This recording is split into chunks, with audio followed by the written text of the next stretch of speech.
रोम रोम से भगवान नाम स्फुरित हो रहा है। जहां चरण रख देते हैं वो भूमि बोलती विठल विठल। जनाबाई के कंडे वो बोलते हैं विठल विठल। ये कोई आश्चर्य की बात नहीं है। लोगों की मान्यता होती कि जैसे कोई बड़ा अधिकारी तुमको बनना है तो खूब पढ़ाई करनी, मेहनत करनी, इसके बाद आप उस पद के अधिकारी बनेंगे। ऐसे ही अनंत कोटि ब्रह्मांड नायक प्रभु से मिलना है तो तुम्हें बहुत मेहनत करनी होगी, बहुत कर्म करने होंगे, बड़ी तपस्या करनी होगी, बड़ा व्रत करना होगा। ये साधक की भूल है। ऐसा लोगों के द्वारा भारी अपराध बन जाता है कि जब ऐसे आचरण वाले वेशधारी निकलते हैं तो सत्य मार्ग में चलने वालों की भी वो अवहेलना और अपमान तिरस्कार कर देते हैं, जिससे उनके लोक परलोक सबका नाश हो जाता है। वो तो कुछ नहीं बोलेंगे, लेकिन उनका मालिक जिस दिन तुम्हारे पर नजर करेगा किसी काम के नहीं रह जाओगे। कि हमें यदि जाति का गर्व है, क्रिया का गर्व है, तो हमारे हृदय में बड़ी से बड़ी साधना करने पर भी वो बात नहीं आएगी जो आना चाहिए।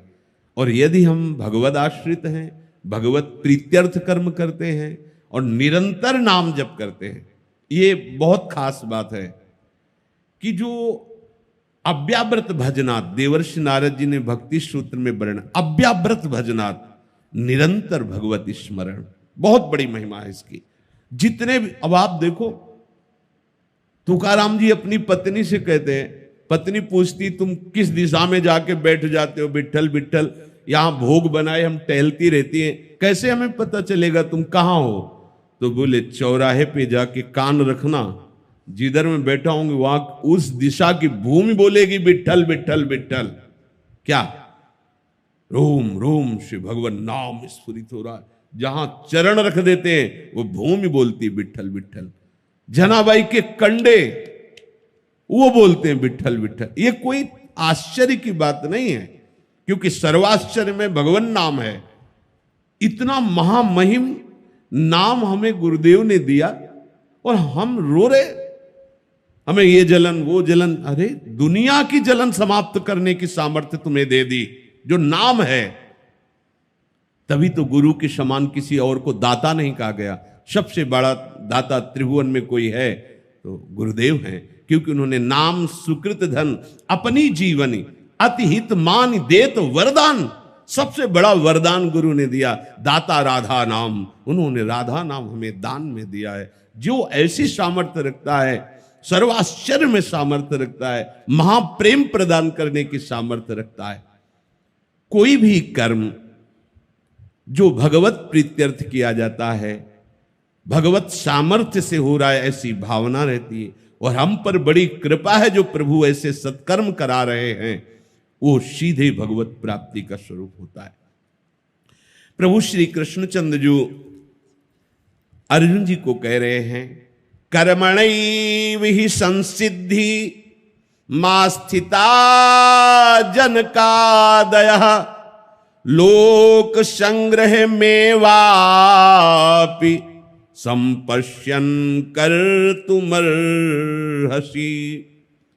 अर्जुन, ये जो कर्मयुग है, ये बड़े बड़े महापुरुषों को भी सिद्धि प्रदान किया है। उदाहरण में बोले जैसे जनक आदि, देखो कैसी स्थिति को प्राप्त हैं विदेहराज जनक कि दिगंबर 16 वर्षीय अवस्था ब्रह्मबोध से संपन्न आप्त काम महापुरुष उनके शिष्यत्व को स्वीकार कर रहे हैं। जनक जी के शिष्यत्व को श्री सुखदेव जी के गुरु हैं जनक जी। शिष्य कैसे हैं? जगत बंदनी परम त्यागी दिगंबर, एक वस्त्र लंगोटी भी नहीं शरीर पे। और गुरु कैसे हैं? सम्राट पद पर बैठे हुए, सब राज वैभव गुरु हैं, ज्ञानियों के परम गुरु हैं जनक जी महाराज।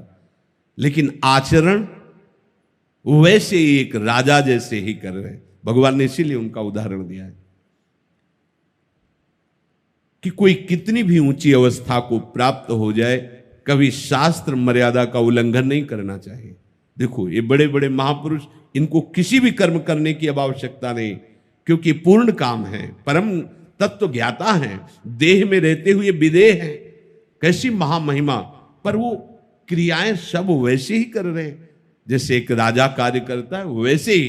देखो अम्बरीश जी महाभागवत परम प्रेमी, और उनके विपक्ष में खड़े हैं परम त्यागी दुर्वासा, लेकिन वो भगवत आचरण करते हुए, निरंतर नाम जप करते हुए भगवत प्रीत्यर्थ प्रजा की सेवा कर रहे हैं। तो परिणाम में सुदर्शन चक्र उनकी रक्षा में, और भगवान सदैव उनको अपनी गोद में लिए हुए। राजा जनक जैसे अनेक महापुरुष इसी योग के द्वारा तत्वबोध को प्राप्त हो गए, परमात्मा प्राप्ति कर लिया है। चाहे वर्तमान में हो या भविष्य में हो, कोई भी यदि परमात्मा प्राप्ति करना चाहता है तो इस योग को धारण करना होगा। कैसे धारण करेंगे? आपको जो भी मिला हुआ है, शरीर, मकान, धन, वस्तु, परिवार, वो आपके लिए नहीं है। प्रत्युत आपका योग प्राप्त कराने के लिए आप उसे सेवा में लगा दो।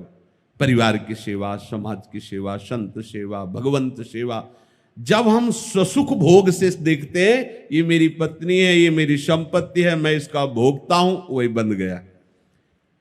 क्रिया वही है, पर ये भगवत आदेश है, उस आदेश का पालन करने के लिए मैं सेवा कर रहा हूं। अब यही योग बन जाएगा, यही परमात्मा प्राप्ति का।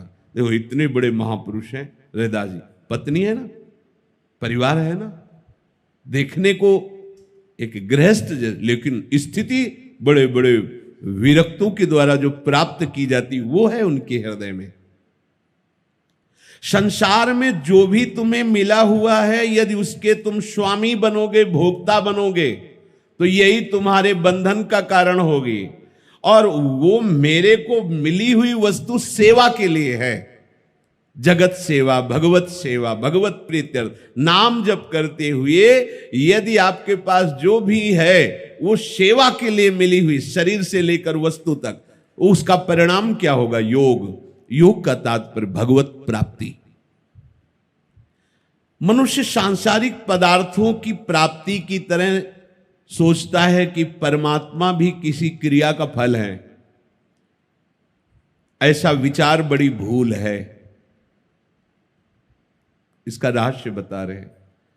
अभी कह रहे हैं कि आपको जो भी वस्तुएं मिली हुई हैं उसको सेवा में लगा दो तो तुम्हें परमात्मा प्राप्ति हो जाएगी। अब उसका आंतरिक रहस्य कह रहे हैं कि उपासक ये सोचता है कि क्रिया करने से ही भगवान मिलेंगे, परमात्मा प्राप्ति होगी। वो ये मान लेता है कि कर्म का फल भगवान है। बोले ऐसा विचार बड़ी भूल है। लोगों की मान्यता होती कि जैसे कोई बड़ा अधिकारी तुमको बनना है तो खूब पढ़ाई करनी, मेहनत करनी, इसके बाद आप उस पद के अधिकारी बनेंगे। ऐसे ही अनंत कोटि ब्रह्मांड नायक प्रभु से मिलना है तो तुम्हें बहुत मेहनत करनी होगी, बहुत कर्म करने होंगे, बड़ी तपस्या करनी होगी, बड़ा व्रत करना होगा। ये साधक की भूल है। देखो सूक्ष्मता से समझना इसे। ये भूल है क्योंकि ये जो मनुष्य योनि मिली है इसमें हमारा पूर्व राग है साथ में। जिस शरीर को पाया उस पे हम अपनापन कर लिए, जिन लोगों को पाया उनको हम अपना मान लिया, जिन वस्तुओं को पाया उनको हमने अपना मान लिया। अब जो अपना है उसको हम भूल गए ना।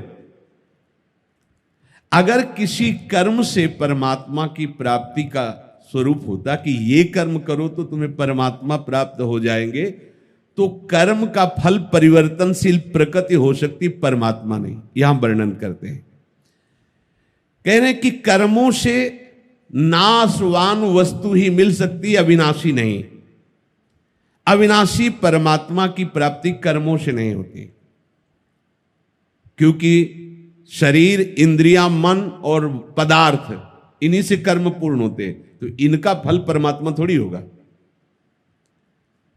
तो बोले फिर आप तो यही कह रहे हैं, पीछे से वर्णन करते चले आ रहे हैं कि अनासक्त होकर यदि भगवत प्रीत्यर्थ कर्म किए जाए तो सीधे भगवान की प्राप्ति हो जाएगी। तो बोले उसका रहस्य है कि नाशवान शरीर से, नाशवान धन, मकान, परिवार और भोग सामग्री से अपना संबंध ना मानने के कारण जो अपने हैं वो प्रकाशित हो गए।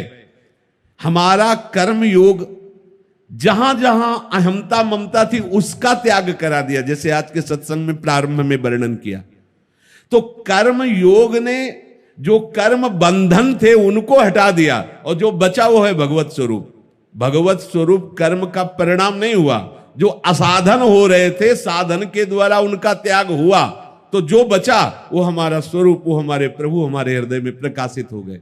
प्रभु यहीं बैठे, केवल पर्दा लगा त्रिगुणात्मिका माया का, वो पर्दा हटे बस बात बनी। पर्दा क्या लगा हुआ है? मैं शरीर हूं, मैं मन बुद्धि हूं, मैं इंद्रिया हूं, मैं भोगता हूं, मैं करता हूं। और ये साधन करने पर ये जो गलत भाव बैठ गया है ये मिट जाएगा। जहां ये मिटा तो जो है वो प्रकाशित हो गया। बड़े बड़े संतों के जीवन में यही हुआ है। वो उनका कोई ध्यान नहीं धर सकता। ये किसी की धारणा हो कि हम प्रिया प्रीतम का ध्यान, प्यारोढ़ुम क्षमते ने अच्छी सुखादि नाम तो ध्यान गम, वो आ जाते हैं। वो जब देखते हैं ना यशोदा मैया भाग रही प्रभु के पीछे पीछे, लालजू की करधनी बजती जा रही है, पीछे मुड़ के देख, मैया अत्यंत सुकुमार हैं, पसीना से लथपथ हो रही, वेणी के फूल गिलते जा रहे, फूल की छड़ी लिए, रुक जा तू बड़ा उपद्रवी है, मानेगा नहीं, आज तुझे तो बांधूंगी और पीटूंगी। लालजू पीछे देख, बड़े बड़े मुनिजन जिनका ध्यान करते, ध्यान में नहीं आते, मैया पीटने के लिए पकड़ नहीं पाई मैया। जब प्रभु ने देखा मैया थक गई, श्रम युक्त हो गए, तो पकड़ में आ गए। समझ रहे हो?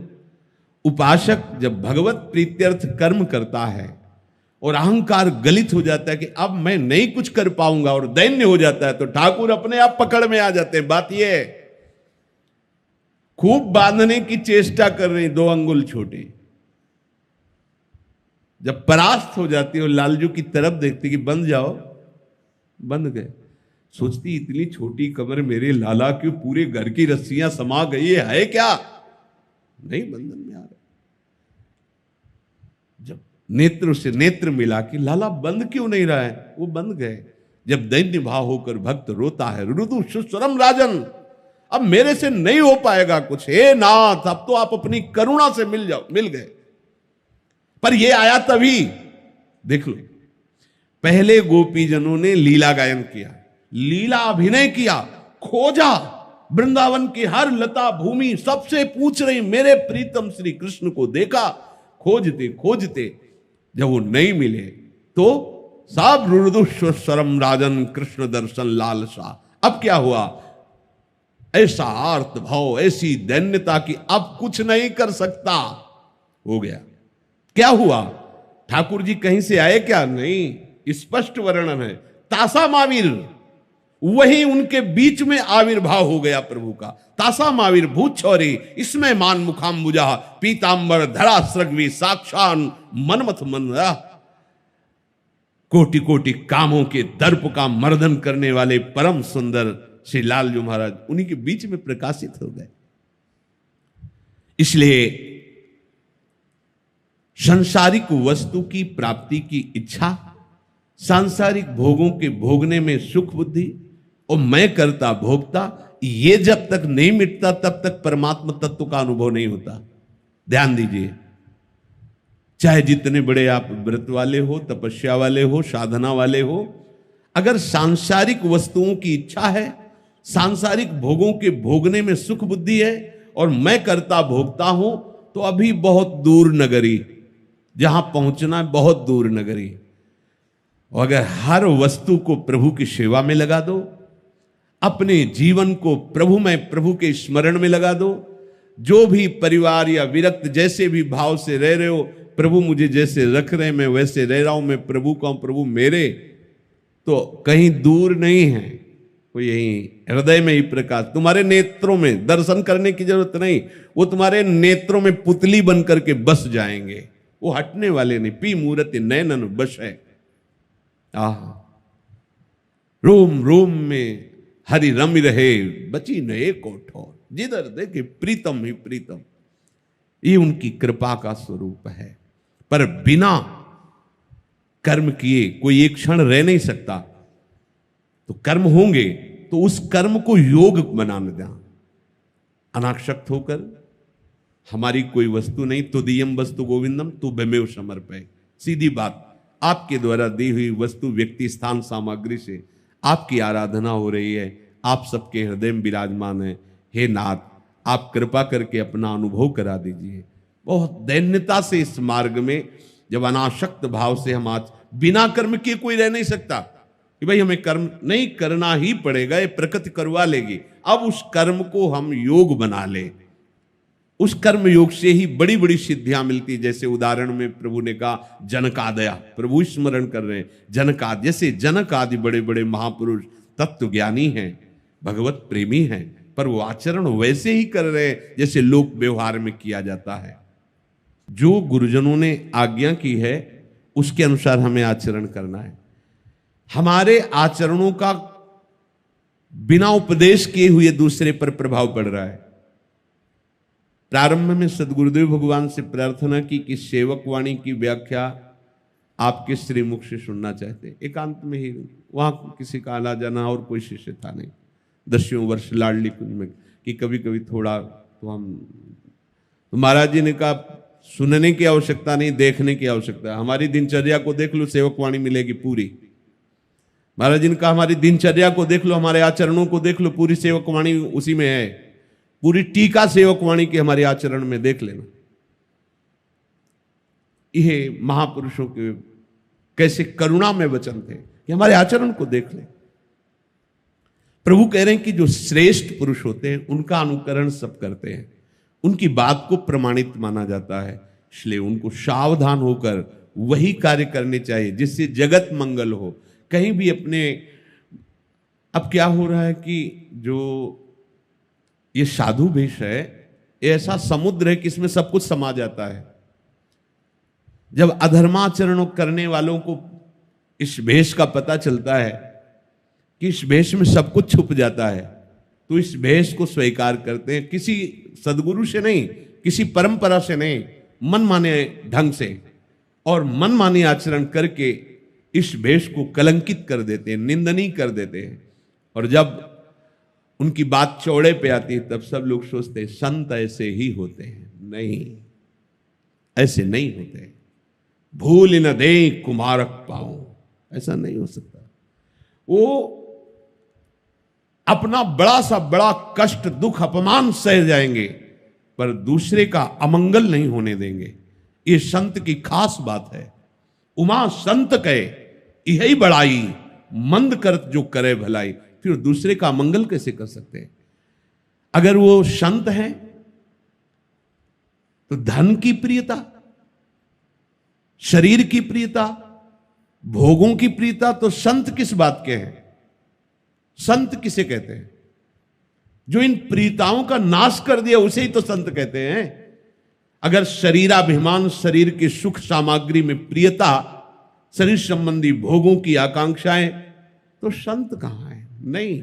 ऊसर बरसई तृण नहीं जामा, जैसे संत के हृदय में कामना उत्पन्न नहीं होती। कैसे? जैसे ऊसर में कितना भी खाद पानी लगाओ बीज नहीं उठता। ऊसर बरसई तृण नहीं जामा, संत हृदय जिम उपज न कामा। जैसे संतों के हृदय में कामना उत्पन्न नहीं हो सकती, क्योंकि संत भगवंत के स्मरण में रहते। संत वही बनता है जिसने निश्चय कर लिया है मैं, मेरा, अहमता, ममता का प्रभु के चरणों में समर्पण। संसार को जिसने स्वप्नवत समझ लिया वही तो संत है, या संसार को जिसने भगवत स्वरूप समझ लिया वही तो संत है।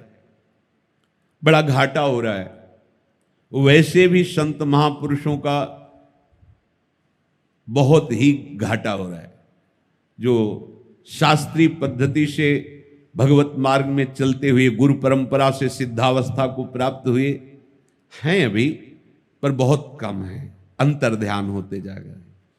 और आज के आधुनिक वातावरण में केवल वासनाओं का ही पोषण करने के लिए यदि भेष धारण किया जा रहा है तो बहुत बड़ा घाटा है, क्योंकि साधुता का सर्वनाश हो जाएगा।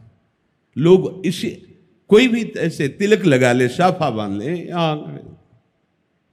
साधु साधु ऐसा होता है, साधु ऐसा होता है। साधु को क्या समझा, भिखारी समझा है क्या? अरे भगवान भी कहते मुझे जिता दो, तुम स्वीकार कर लो, कहते नहीं, फिर चलो तुम्हारी जैसी आज्ञा, महलों में रखो चाहे झोपड़ी में बास दो, तुम्हारे हैं, जैसा आप चाहो। फिर उनकी राजी में राजी। ऐसा नहीं। साधना का मतलब, उपासना का मतलब सुविधाएं मिल जाना, ये फल नहीं है। ये हमारी साधना का फल अगर ऐसा है तो पापियों के पास बहुत ज्यादा है। फिर उनकी साधना हमसे श्रेष्ठ रही ना? नहीं। अनुकूलता की प्राप्ति की यदि भावना हृदय में, तो साधु ही नहीं है।